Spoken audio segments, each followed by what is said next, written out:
Welcome to the Total Soccer Show and the glorious return of Take It or Leave It, the show where we get your hot takes and we either take them or leave them. It's that simple. On this episode, you, dear listener, have served up spicy takes on the Club World Cup, switching to a TST format, the coach who will follow Maurizio Pochettino, oh boy, Man United's barren streak, and much, much more. My name's Ryan Bailey. Joining me today, your friend of mine, Mr. Taylor Rockwell. Hello, Taylor. How are you? I am lovely, Ryan Bailey. How are you? I like your new recording setup in what I assume is your home in Charlotte, yes?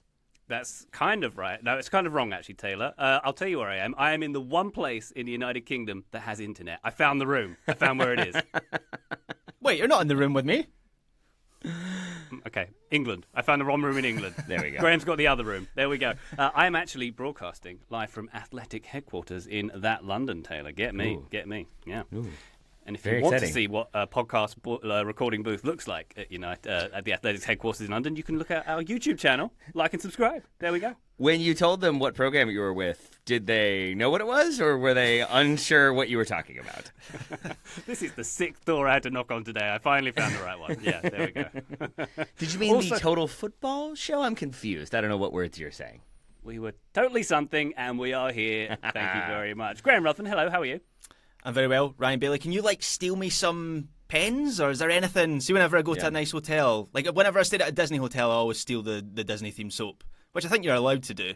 Is there anything like pens or that mic looks nice, the Athletic branded mic. That would look good in my own What office. Athletic branded mic, Graham? What Athletic branded mic? I don't know. It's gone. What a mystery. While we're talking about our backgrounds, me being in London, Graham, you've done some decorating as well, which dear listener can see if they're on our YouTube channel as well. You've put some scarves up. How very original of you. Yeah, I thought it was about time that I had John McGinn, which I don't know whether it's actually shown in the field of vision on the YouTube, but he's looking over me. Aww. So I thought it was about time. I've got Landon Donovan down here as well. McGinn above Donovan, of course. There's a hierarchy that you have to stick to. But yeah, there's some stuff on my wall. I woke up this morning. I actually didn't do it. I just woke up this morning and it was there. So goodness knows, maybe it was the Auckland City guys getting busy again. Wow. Got to be up to something, I guess. There we go. Yep. Good stuff. Patreon.com/Total Soccer Show is where you'll find our bonus content, bonus episodes, bonus videos, and, of course, access to our Discord server where you can drop your TIOLI Take It or Leave It takes as well, if you so choose. Many people have done so. We're going to hear from some of them on this here episode. Patreon.com/Total Soccer Show. Taylor, you're excited for the return of Take It or Leave It? It's been a while, to quote your favourite band. Yeah, it has. They are my favorite band. Thank you for that. I'm yes-anding like a champion today. I'm a little nervous because I have absolutely no notes for this one, even if I've spent multiple hours thinking about a lot of these takes. It ended up being a lot of sort of yeah, I think so. We'll see how it goes. Okay, well, let's see how it goes straight away. Tal on our Discord has come in with this one. Botafogo beating Paris Saint-Germain, and to a much lesser extent, Miami beating Porto, proves that something like the Club World Cup is necessary, even if FIFA and Infantino botched its execution. What do we think, Taylor? Do these kind of results kind of justify the whole exercise? I mean, obviously, we've seen some very good... All four of the Brazilian teams, as we record, have gone through to the knockout stages, so it is a triumph for the non-European teams.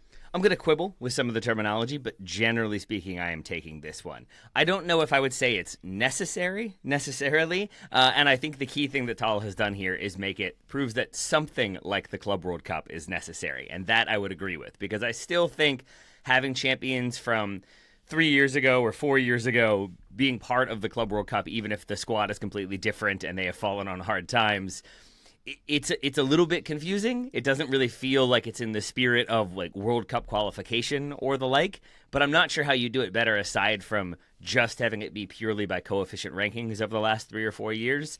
All that aside, I do think fundamentally it is more fun to have a World Cup of sorts where you have clubs from all over the world participating. I think the Club World Cup historically has been that sort of, it's 5 teams, maybe it's 6 teams. You kind of know who's going to be in the final, or you have a pretty good idea of who's going to be in the final, and you have a pretty good idea of who's going to win it. So it still may end up being a perennial European juggernaut who ends up winning this whole thing. But I think having more teams and getting to experience more teams from around the world is a really useful exercise and a really fun thing to get to experience. I still quibble with the timing, with the kind of overscheduling that results. Yeah. And with the glorification of Gianni Infantino. I will always have issues with that. I don't think it's possible to not have an issue with a FIFA president, regardless of who it is. But generally speaking, I am taking this one from Tal. Yeah, I mean, there's all kinds of grubby stuff with this tournament. There's the DAZN deal, which is funded by Saudi Arabia's Sovereign Wealth Fund, and the contrived qualification stuff, which you outlined there, Taylor. And the reason this tournament's been created is to expand Gianni Infantino's power base. He sees an opportunity post Super League to really take on UEFA, and so that's shaky ground for a tournament to be built on top of. At the same time, I am taking this all day long, and I might not have a couple of weeks ago, because while I knew that, I know myself, I knew I would have a curiosity about games like Mamelodi Sundowns versus Ulsan HD, but I've been surprised by how kind of like vital this tournament has felt to me. I would agree that something like the Club World Cup, maybe they can change the format or whatever, or the scheduling is a big issue. But I do think it is necessary. And I know there are people who disagree with me on this, and Seb Stafford-Bloor, who I think is great and I respect a lot, wrote a piece for The Athletic a couple of weeks ago on how he thinks the Club World Cup lacks a purpose. And I just fundamentally disagree with him on that. And the thing that really thrust it into focus for me, and I kind of mentioned this on our last Club World Cup episode, but before the Benfica-Boca game, the commentator said that it was the first time that Benfica had played a team from Argentina, and it was the first time that Boca Juniors had played a team from Portugal. And those are like two huge soccer nations, the two biggest clubs or two of the biggest clubs in those nations. And to me, that's mad. And so the Club World Cup does fill a gap, and I do think there should be some sort of competitive platform for the biggest clubs in the world outside UEFA to face each other. And the Club World Cup, as imperfect as it is, kind of facilitates that. So yes, I'm taking that as necessary. Graham, is there a team that has risen in prominence for you that you've enjoyed more than others? Like, I'm assuming some of the bigger clubs you're always going to enjoy, they're always going to be fun. But are there any of those lesser known, lesser heralded teams that you're particularly enjoying for whatever reason? Non-UEFA team, you mean, like outside Europe? Yeah, so I mean, in terms of the big clubs, I'm really enjoying Flamengo right now. And I'm kind of, Taylor, you and I had this discussion off air where I feel yesterday where after our 101, which is a bit Brazilian league soccer, I'm like, I feel like I should pick a Brazilian team. It's such a like vibrant league. And Flamengo, I'm loving Flamengo so much right now. I love their badge, I love their vibe. They play in the Maracanã, which feels romantic. They are like the biggest club in Brazil, which feels very not me. So maybe I'll go for someone closer to mid-table or relegation ultimately. But yeah, Flamengo have been great.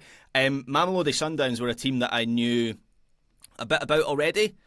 I think, did we speak about them when we covered AFCON? Because a lot of the South Africa squad comes from Mamelodi Sundowns, right? They're the dominant team there. But they were a team that I knew a little bit about, but I think they've been excellent at this tournament in the way that they played. I mean, that 4-3 game against Dortmund, which they ended up losing, and they've gone out in the group stage, but the way that they still play the sort of Brazilian... Taylor, what was the shoe shine and something football? There was a name from your preview that I can't quite recall, but I love them. They've been great.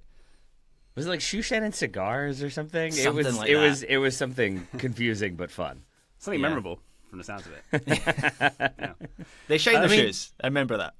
So it really does just come down to, I think, the slight weirdness of qualification combined with the feeling that there are certain players in certain clubs that maybe don't want to be participating in this. I don't really know how you get around that. Maybe that's a question for ChatGPT. But I think if you could find a way to make it feel like there was more legitimate qualification, and if you could find a way to make it so that teams can like opt out of a competition if they're going to be participating in the Club World Cup the way Manchester United did in like 1999, like I think if you can find ways to incentivize it aside from just money, maybe it is just the winning team, every player gets $5 million or whatever it is. Like if you can find a way to make it so that teams are motivated to participate and players are motivated to be there and not feeling like it's a punishment, that's really the only thing that hangs over it, aside from Saudi money and DAZN being the broadcaster. Taylor, are you old enough to have enjoyed, when you were a lad, the Flintstones Jetsons crossover cartoons? I am not old enough for that, I don't believe. Okay. So the Flintstones was a cartoon which had Fred Flintstone in it. The Jetsons was George Jetson and his family. They lived in different worlds, different timelines. They combined together. Two things from two different worlds came together in these cartoons. That's why I'm taking this, because I think there's great value in the Club World Cup. As Graham said, you've got there are multiples of teams who've never played each other, never played teams from their respective nations as well. So for that fact alone, I think you got to take it. I fully thought you were about to propose a crossover of the Club World Cup and the World Cup. Just be like, you can choose which one you're going to represent, club team or national team, and then you show up and it's half club, half national team, and the club teams inevitably win. 200 teams invited. Yeah. To your point, Ryan, there was a game between LAFC and Esperance, and my mother-in-law asked me, she was just humouring me, she's not actually that interested in soccer, but that game was about to start and she was visiting and she just politely asked me, and how will this game go? And I was like, I don't know. And that's the beauty of this Club World Cup, is which league is better? No idea. How will these teams match up? No idea. So, yeah, I totally get what you're saying there. There you go. I'm glad I've aged myself with that Jetsons Flintstone crossover, by the way. But Tal, thank you very much indeed for your hot take. We go now to Brandon Hunt, who's got another Club World Cup theme take here. The Club World Cup, what about if we had it as a TST-style all-star competition featuring all-star teams from each league and $1 billion cash prize? MLS, being the league at number 10, says Brandon, suddenly looks competitive in this format. I'll say, Graham, whether you're going to take it or not, I want to see how this thing would look. As a reminder, TST is a 7-a-side format. There's sort of World Cup style structure with groups and then a knockout stage. But obviously it's the 7-a-side and the crazy prize money that would make this a differentiator. Where's the billion coming from? Are we given that sovereign where it's wealth coming fund from, Graham. a You know tap? where. Right, okay. You know. So we're on that train, are we? I mean, it was only a matter of time. I'm very much up for this. Largely because I feel like soccer is missing a trick not doing something with 5-a-side or 7-a-side soccer, or more with 7-a-side or 5-a-side soccer. I think the men's Olympics, I'm not even joking with this, the men's Olympics soccer tournament should be a 5-a-side tournament. I genuinely think people would be more interested in that than whatever men's Olympic soccer is right now. So I think an all-star TST-style tournament for all leagues around the world would be interesting. Also interesting would be the insurance the players have from their clubs for that tournament. Not entirely sure how that is going to work, but tried to put together an MLS team. I thought TST was 5-a-side, so I've only got 5-a-side teams here, but I've gone for Ricky Puig. Someone's not been to TST7v7.com. I'm the only person who hasn't been invited to play in a team, I think. So I've got Ricky Puig, I've got Ryan Gauld. There's a video of Ryan Gauld when he's a youngster doing a rondo at Dundee United, and it's a joke how much better he is than everyone else, and he was nicknamed the mini Messi, so I think he'd be really good at that. We have the actual Messi, of course. The fourth one, I don't know, Quinn Sullivan or something. Someone's going to have to do a bit of running at some point, I presume. And then are we having an actual keeper, or is it running keeper? Are we putting Messi in goal at some point? I think you have a keeper. Yeah, okay, we'll just... Ryan, who do you want? Kalina from Charlotte, sure. He's decent. Why not? And then I had fun trying to pick my 5-a-side Premier League team because the criteria is different, right? Because the best players... I was thinking of Declan Rice. I think Declan Rice would be hopeless at 5-a-side football because by the time he takes a couple strides, he's basically gone from one end of the pitch to the other. So you want players who are good in tight little areas. So Salah, I think Eberechi Eze would be great in a 5-a-side game. Savinho, Mateus Cunha. We need some more nimble guys for the Premier League team. Foden be a good 5 Yeah, player? Foden would be good, yeah. Okay. Cole Palmer. Graham or Ryan, how do you all envision the coaching and selection working? Is it the league picks the one coach who then gets to pick their team? Is it the team that won the league that season? You're just pulling from them and their manager. How would you go about doing that? No, we have to have league wide. I don't think it's as much fun if it's just the single team. I don't know. I feel like qualification rounds makes this less likely to happen. I think this needs to be a vibe of a Friday night where nobody's doing anything. Come along and have a laugh. Otherwise, not sure people are signing up.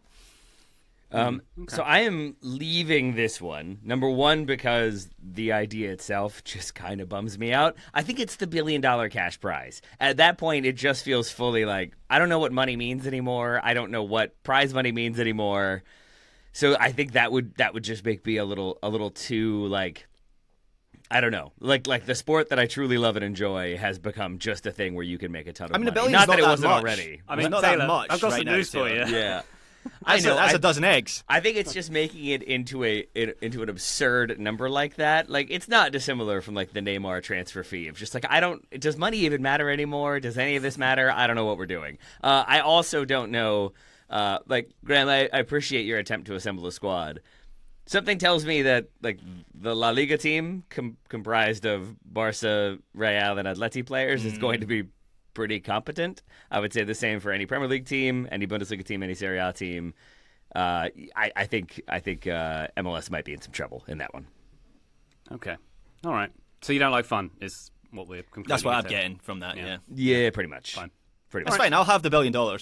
Is there, but Taylor doesn't want it. Is there a way to make that, like, I just don't think you can do a tournament like that. Sincerely, I don't think you can do a sort of changing the format, like, and still have it, like, the structure of the format, all that stuff, and still have it be a thing that feels truly competitive. Like, I think part of TST, even though people take it very seriously and there are teams that train for it and are super competitive, it still feels like a bit of a just a fun thing. And I think at that point, putting $1 billion prize money on the line feels like an insane thing for just a kind of like a fun roll of the dice.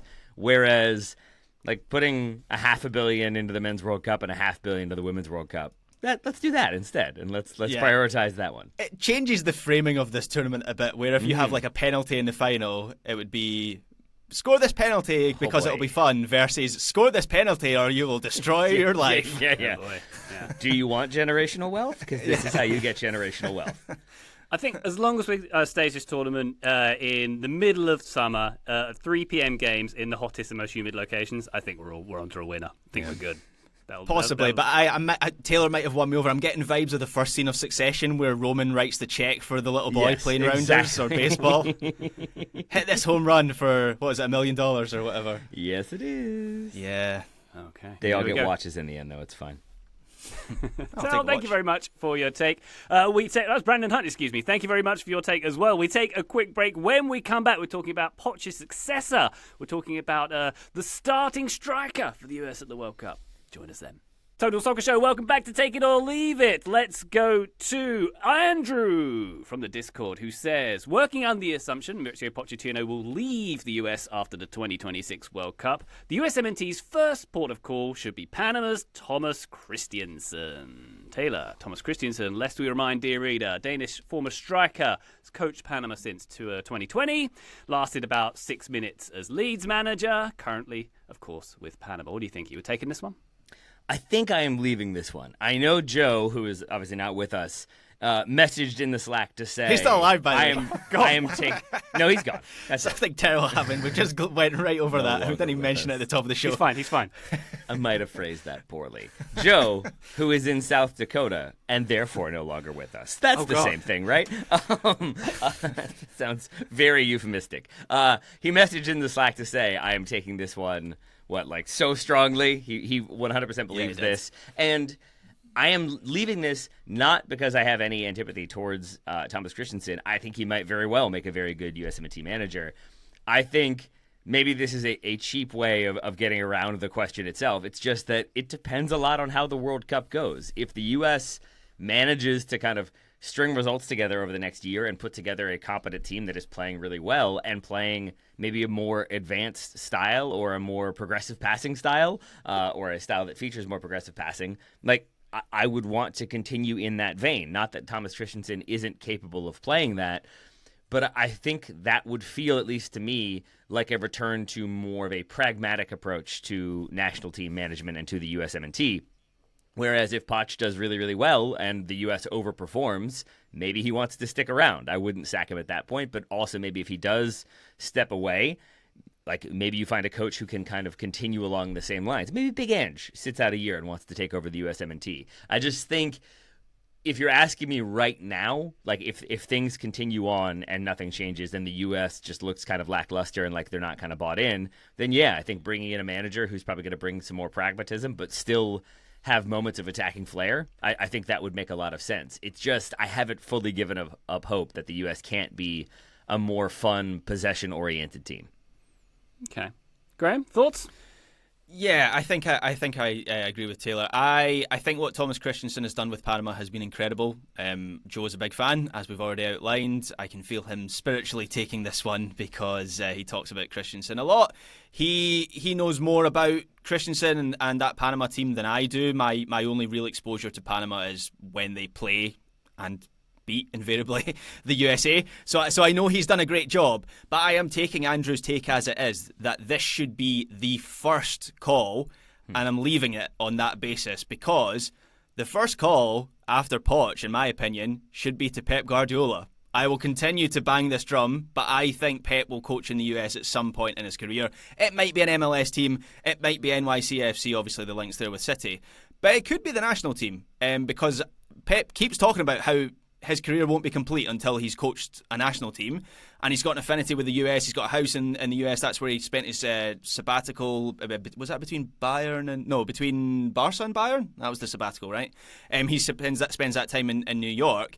His City contract runs out in 2027, and I think the US post World Cup should be calling Pep and trying to determine if they have a real shot of getting him, because if they do, they can wait for a year, which is when, incidentally, World Cup qualifying would start. Let's say, and hypothetically, he comes in summer 2027, that's when World Cup qualifying for 2030 starts. So if ever there was a time you could take a year out, and keep in mind, the last World Cup, I know there was the process with Berhalter, which dragged on, but that World Cup was 6 months later than it would have ordinarily been. So you've got that 6 months compared to the last process to play with. So I would wait for Pep Guardiola or see what he says. I don't want the Poch appointment to be a flash in the pan. I would like US soccer to continue to be ambitious with its national team hires. And look, Thomas Christiansen, it might be an excellent coach, but if Pep says no, the second call, I think, should be to Jurgen Klopp, because he seemed to be fairly open to the idea last time. That Pochettino's hires completely changed the landscape for me in terms of managers I think would be open to taking this job,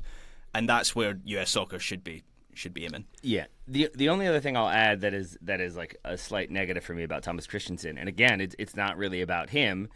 It's just that if it ends up being the case that Pochettino isn't able to get a response from this group of players and isn't able to find a kind of unified way to bring everybody together, to have everybody on the same page, to make it seem like this team really cares, like, is Thomas Christiansen going to be the one you bring in to understand the philosophy of the U.S. locker rooms of the past and sort of bring about the change that would be necessary to get back on track and bring back some of that, like, locker room harmony? I don't know. I wonder if you have to have somebody who is more familiar with U.S. soccer on the whole, if that's an MLS coach, if it's a past U.S. coach, who knows?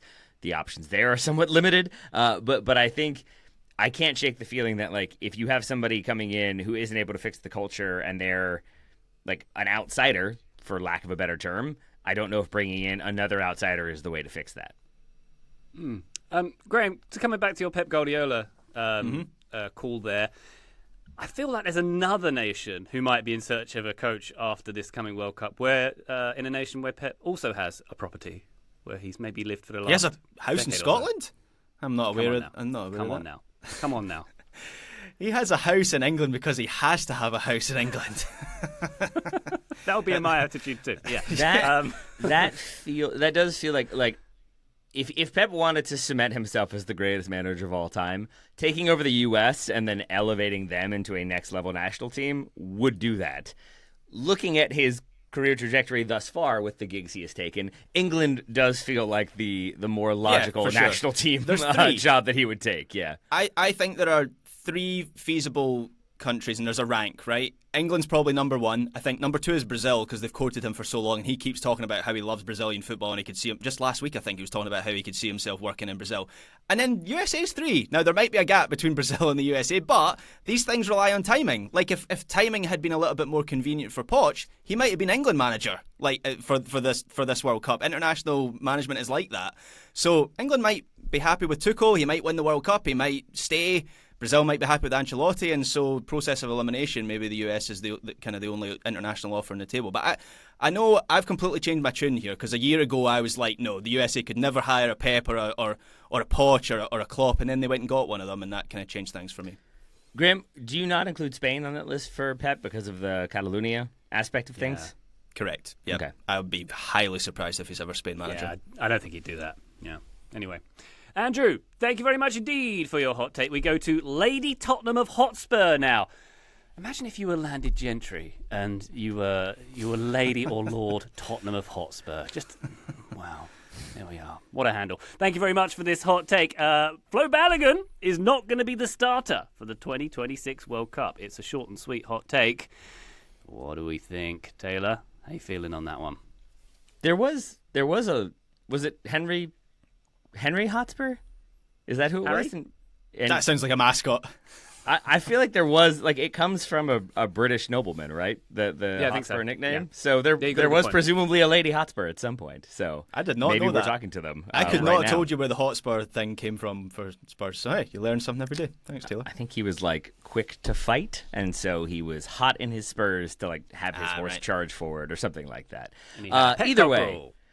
I am taking this one with it, and I'm adding in the exception of barring injury, because the depth pool for the number 9 spot is not particularly deep. So if Ricardo Pepi were hurt, suddenly maybe Balogun is that much more likely to be the starter. If maybe Pepi and Aubameyang get hurt or aren't in form, then I think it is Balogun. But I think right now others are ahead of him. I have a feeling that Balogun's lack of consistency, and especially in terms of injury, has not helped him.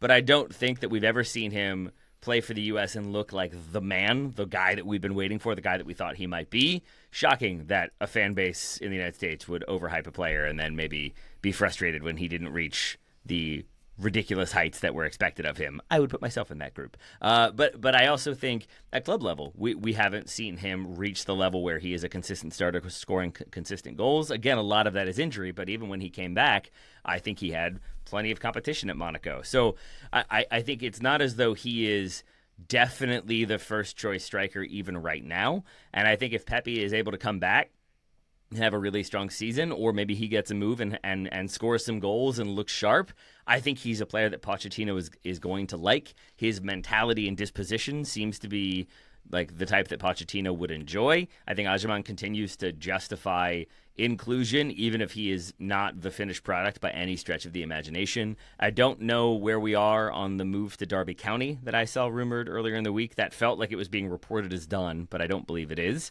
I don't know how that would help Aubameyang in his development. I think it probably might, but it might keep him in the spotlight a little bit more. But I think right now I'm inclined to say if it's between Pepi and Balogun, I would lean Pepi for Mauricio Pochettino. I know Joe would feel otherwise. So I'm just enjoying getting to do some takes that would definitely annoy Joe, though he is not with us anymore because he's in South Dakota. Graham, how you feeling on R.I.P. this one? Arizona Joe. That's all I'm saying. I'm going to play the percentages with this take, right? So in terms of the quality of the pool, I still think Balogun has the highest ceiling of any US striker.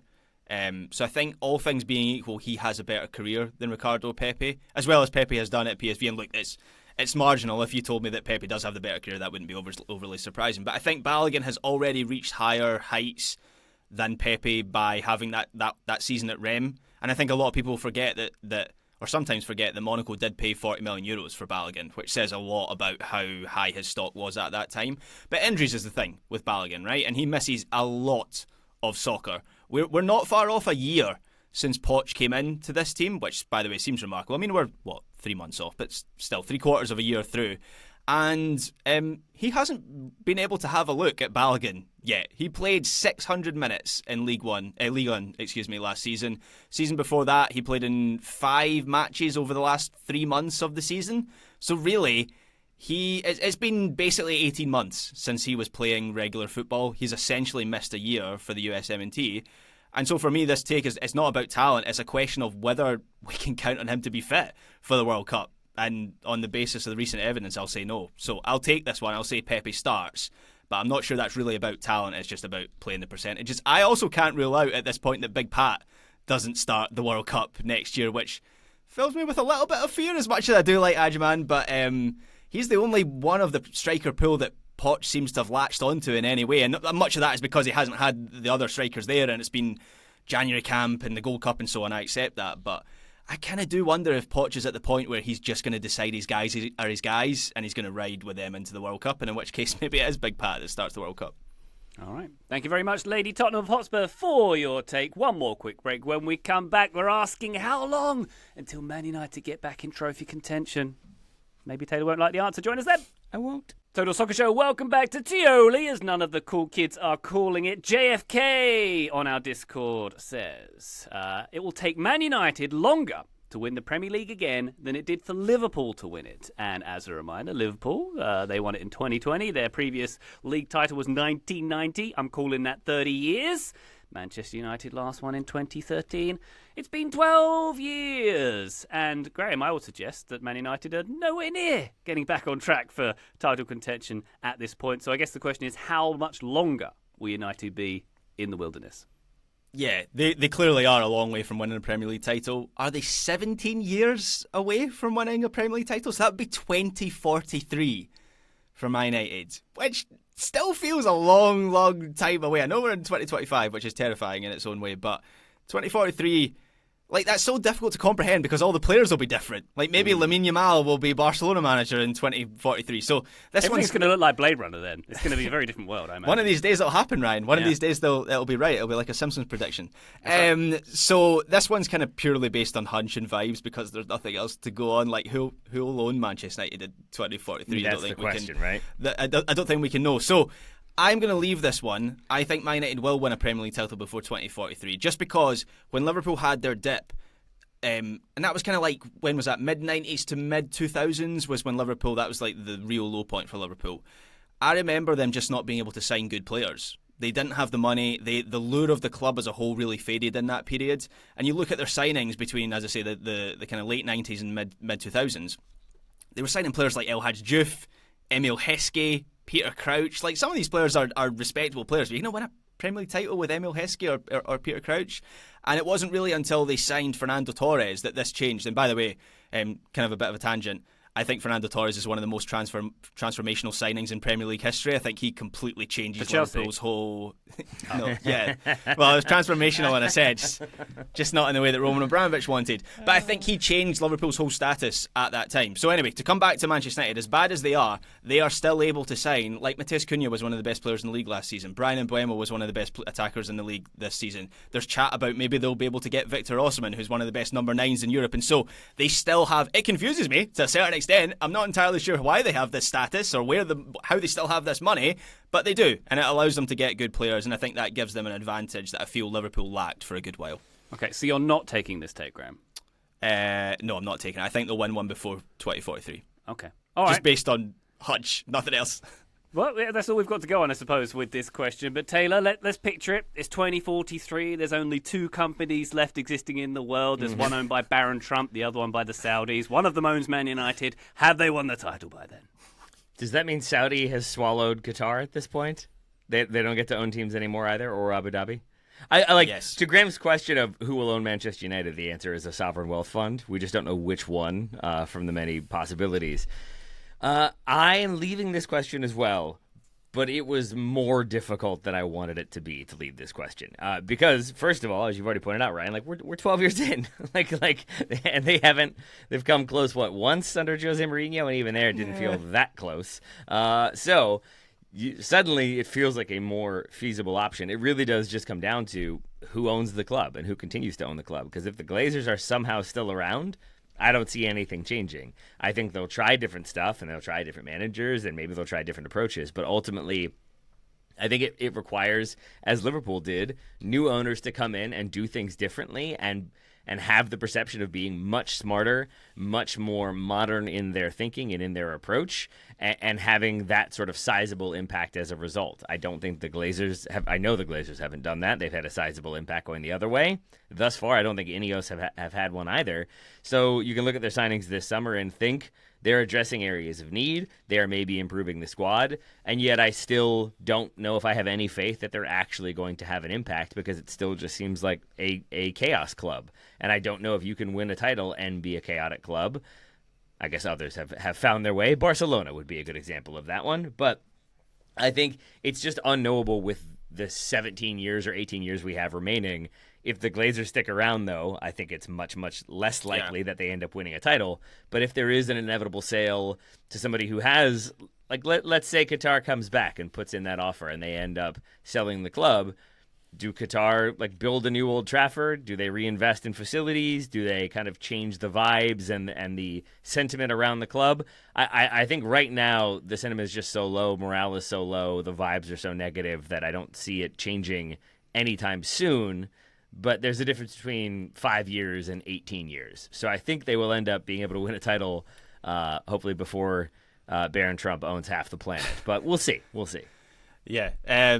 Much like the USA, Man United are a bit of a nadir right now, but I have not cashed out all my chips on Ratcliffe turning this around and getting this right. I think it was always likely that there was going to be struggles and troubles initially. Now they've been worse than I envisaged that they would be. But even for FSG, when they go into Liverpool, they don't get it all right initially. They actually make some pretty bad decisions for the first couple of years that they own Liverpool, and then they kind of hire Klopp and things turn around. And Man United this summer, like Sir Dave Brailsford, who is ask Barry Glendenning what he thinks of Sir Dave Brailsford. He would call him a charlatan. He has left the club this summer, which by all accounts seems to be good news. Jason Wilcox is the new director of football. That seems to have settled down. He's been at the club for a little while now. He's highly rated. So, look, we've heard these things with Manchester United before, but at some point, I do think there's a chance that something for them clicks. I think there's an intent with Manchester United. Like, the Glazers just did not care and still do not care. Ratcliffe is deeply, deeply flawed, both as a decision maker and a person, but he does, on some level, he cares. Like, on some level, he does want Manchester United to be successful, and that's a difference. Well, but maybe does anybody else? Does anyone else want them to be good, though, aside from Manchester United supporters? And I suspect the answer remains no. I think they are still a club that it is fun to, when they are bad, people enjoy it. They are fun to make fun of. And I think, like not trying to claim conspiracy or anything like that, I think it's easier to write negative stories about them. And so there's probably stuff that Ineos and Ratcliffe have done that is common sense, but when it gets leaked and reported, it comes out as like they sacked the tea lady. What's wrong with them? And like, yeah, don't sack the tea lady. That's wrong. At the same time, I think that there have been decisions they have made that inevitably get perceived as negative and foolish, and what are they doing, and why are they sacking people when they could just be putting more money into the club? And I think it also changed, like, you have to reach a point where it's either not fun to make fun of Manchester United anymore, and it's not fun to enjoy their downfall, and thus far Ryan Bailey is the example. Ryan, you are continuing to enjoy Manchester United being bad, yes? Yes, that's me. Hi. See, there you go. But like with different ownership, or if Ineos take over more and maybe make a car that Ryan likes at the same time, maybe Ryan starts to like Manchester United a little bit more. Maybe he wants them to be good again. Maybe he'll enjoy if they were to win the Premier League. But right now, I do also think they're not a sympathetic club. I'm not sure they ever will be, and I'm not sure they should be. But I do think that is part of it, that the perception of that club is that they are a mismanaged, poorly run club that has more money than everybody else but can't put it together. Aren't they so foolish? And I think as long as that is part of the media narrative, it's hard to turn that around and make them seem like they are well run. You've got me interested with that car thing. If it could be like a bad version of a Land Rover Defender, I'm in. I got an advert for one of those cars on I don't know, Facebook or something. Do you know what the deposit is in one of those cars? What you have to put down? 50%. Oh. And it's over 100 grand. Oh. So I don't think they're selling many. I've actually, since I've been back in the UK, I've also been served adverts for that car. They are trying to sell those cars. I have a question about that. Are they? So they're not. You all know more than I do about cars and automobile manufacturing. They are not good. Like they're like what? They break down. They're poorly made. I think my understanding is they're fine, but they are just a knockoff of a Defender, which is an all-time classic. They took an old model and just copied it, but it seems to be worse, and people don't like it as much. I think that's what I'm confused by, because I'm assuming there is something in here that is obvious that I'm missing. Because if you are then going to overcharge for a vehicle, it either has to be something different or it has to be a status symbol. Is an Ineos car a status symbol in England? No. Okay. So why are they doing this? It's a status of being weird. Yeah, I've seen one in Scotland, and I just couldn't stop thinking. They're trying to make fetch happen, Taylor. Okay. They're trying to make fetch happen, is what it is. They are. Ineos are the weirdest company in the world, though. Like I've been in the. I'm sure I've put pictures of this in our Slack chat. You go into the supermarket and they make like soaps. There's Ineos hand soaps. Wow. What do they do? Talk about sports washing, huh? Yeah. Well, that's it. Oh, Ryan, well done. Right.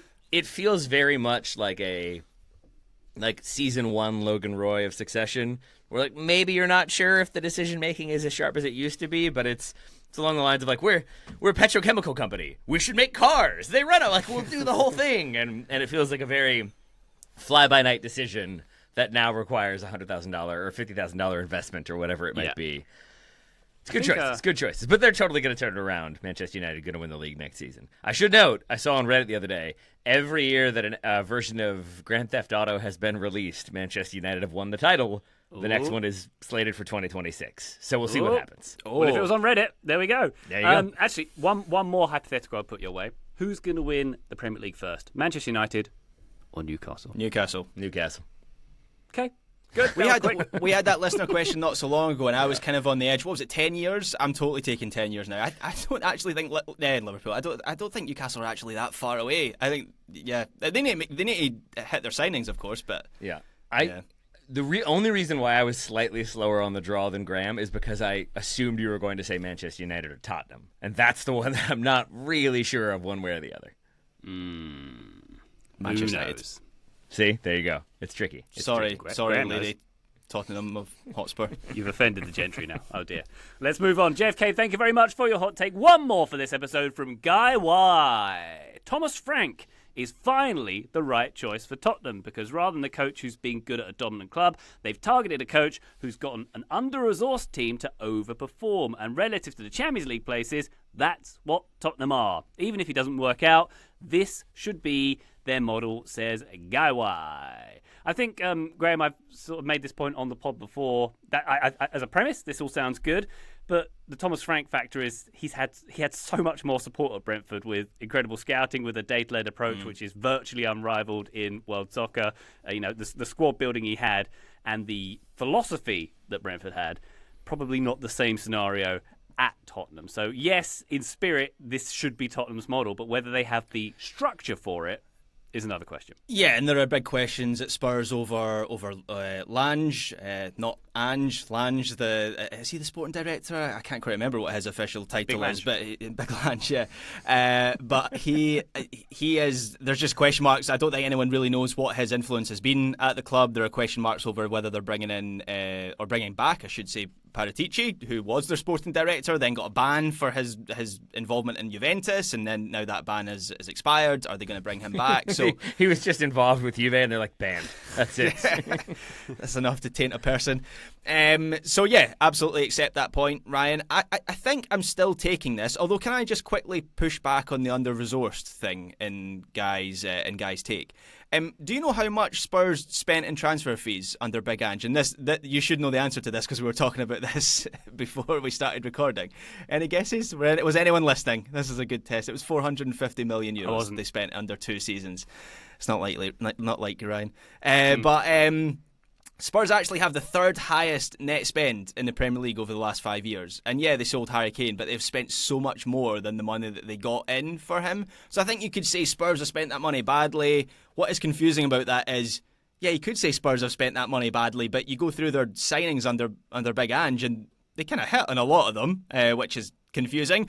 Or you could say like they've been targeting young players to develop, but I'm not sure the narrative of Spurs not spending money is entirely fair. Granted, their wage bill is a lot lower than a lot of their rivals, but still. But yes, I do think Spurs should be looking to basically do what Brentford have done, but at a bigger scale. And I think back to the Poch era, when Spurs were on this upward trajectory, and that's basically what they did. Now, I don't know how much of that was guided by data, but they signed players with real upside and they developed them. And it wasn't always like super young players. It was guys like Moussa Dembele, Moussa Sissoko, Son Heung-min. They targeted players around like 22 to 26, and they didn't make like big flashy signings, and they went and got guys who were ready for that next step up. So this summer, I would go and get... I was trying to think about who would fit that mould this summer. Someone like João Gomez from Wolves, so I don't think there's any chat about him. I don't think he's like an it player of the moment. Still a quality player who would absolutely improve Spurs' central midfield. I think of Mohamed Kudus, who hasn't been great for West Ham. His stock is maybe a little bit lower now. I still think there's a great player in there who would immediately improve Spurs. And I think that's what Spurs used to do in the past. They wouldn't get like the it players, but they would get players who would immediately improve them. And I think Thomas Frank coming in is the managerial equivalent of that, where he's not the kind of it manager of the time, but he is ready for that next step in his career. So if you extrapolate that out over the whole club, then yes, I think this is a good strategy for Spurs. Okay, sounds like Graham's taking it. Taylor, are you? Yep, I'll take this with the caveats that Graham has already outlined. I still think there's certain coaches that maybe don't fit the idea that they came into Spurs as being like big spenders, used to being the dominant team. But I think there are enough examples of it that the point still stands. But I think Thomas Frank coming in as a manager who has proven he can do a lot with a smaller budget and a smaller squad. I think he can do the same with Spurs, and I think he can bring some of that just wiliness and clever tactical brains. That's a good way of phrasing it. But I always go back to the fact that they kept scoring in the first minute to 5 minutes this past season, clearly because they had ground a lot of tape and they had a lot of different ways of attacking. And sometimes I think just catching people out with a blitz is the best way to do it. And I think just finding different ways to play and different ways to attack and exploiting different vulnerabilities is a thing that he has shown he can do and his staff is capable of doing. And I think he's proven himself to be a very capable and consistent thinker in the Premier League, which is not always an easy thing to find. So I think this is a really smart appointment, even if it maybe isn't. I feel like it doesn't get a lot of hype. I feel like it's not perceived as a slam dunk, but I think it is as much of a slam dunk as Spurs could have gotten. Yeah, I really like his appointment at Spurs. I'm really interested to see how they do next season. I watched a video of his first day at training, and he's getting shown around the Spurs training ground, which, by the way, is a ridiculous facility. And there's about 3/4 of the way through the video, and he's still getting shown. They have this whole, they call it Spurs Lodge, and it basically, to me, it looks like a hotel. It looks like a 5-star hotel that I presume players are able to use, but it's got dining rooms and cinema rooms, and honestly, it's trophy case. Well, they've yet to build that. That's coming at some point in the future. They won the Europa League. They need one now. I was going to say. It's not trophies case. Hold on, actually, yes. The muscle memory there, just I continued with that bit. We're surely drawing a line in the sand with that bit now. Spurs are European champions. It would be hilarious if Big Ange stole it, though. On his way out, he just grabbed the trophy and legged it. Yeah, I would do that. But yeah, there's a point 3/4 of the way through this video where you can hear Thomas Frank saying, "Is this another room?" And he's just getting shown, which felt like a sort of a metaphor for what Spurs are right now, where they've got everything set up, but maybe the actual substance is missing. So hopefully he can bring that. You know who? Not under-resourced. You know who trailblazed the getting acquainted with the Tottenham facilities is Ted Lasso in the original Ted Lasso ad. That's all I can think of is Thomas Frank walking around asking how many countries are in this country and demanding that shooting the ball over the goal count as 3 points. That was great with the original Ted Lasso, and I would enjoy Thomas Frank doing the same. I think very Thomas tight Frank blue shorts too. He could pull off a visor, definitely, right? Oh, he absolutely could. He's got incredible hair, Thomas Frank. Hair. That was one of the things I noticed in that video. So my brother met him once running in Richmond Park, and one of his comments was his hair is fabulous, which is true. Yeah, I'm low-key convinced that visors exist for men who want to wear a hat but also don't want people to think that they're bald. So the visor accomplishes both of those at the same time. Yeah. Right? That'll do it. I think that happens sometimes. I've had that before because I wear hats so often that people have been like, "Oh, you have hair," and I'm like, "Well, some, but let's not go crazy." I'm reluctant to ask this because it may sound like a dig, but for men, is that something I've got to look forward to? Is the boast of having hair? I wouldn't ever think I need to. No, but I wouldn't ever make an apparel choice and think I need to show people I've got hair. Is that something I've got to look forward to? Your time will come, my son. Oh. Also, how dare you? Guy White, thank you very much. Graham does have essentially a shag carpet attached to his scalp. That man, it's you and Mikel Arteta have the thickest hair I think I've ever seen. Haircut every week, baby. That's right. Yeah, it's because it's so often cut. Sheared. He's sheared like a sheep once a week. Wonderful stuff. Guy White, thanks again for your hot take. Thank you for everybody who submitted hot takes for this episode. If you'd like to do so, I tell you what, there's a great way to do it. Patreon.com/Total Soccer Show. We've got a Discord. We've got a channel just for this bad boy. Patreon.com/Total Soccer Show. One more time. Thank you very much. Taylor, TIOLI was fun. We should do this more often, right? We should. Graham was saying before we started recording it was the first one of the year, right? And I did enjoy this one, even if the Manchester United one made me sad a little bit. For many different reasons, including the future with 4 companies. It's going to be great. One of them will somehow still be Ineos, though. Yay. Future's bleak. Anyway, thank you very much, listener, for joining us on this episode. And Graham Ruthven, by the way, thank you very much for your expertise here. Thank you very much, Ryan Bailey. Grab some pens or a trophy, Big Ange style. If there's a trophy hanging around the office, just like it. Would you like a copy of Ralph Honigstein's book? Sure, why not? Very well. I'll get that organised. Listener, thank you very much for joining us on this episode. We'll be back on the feed very shortly. But for now, bye!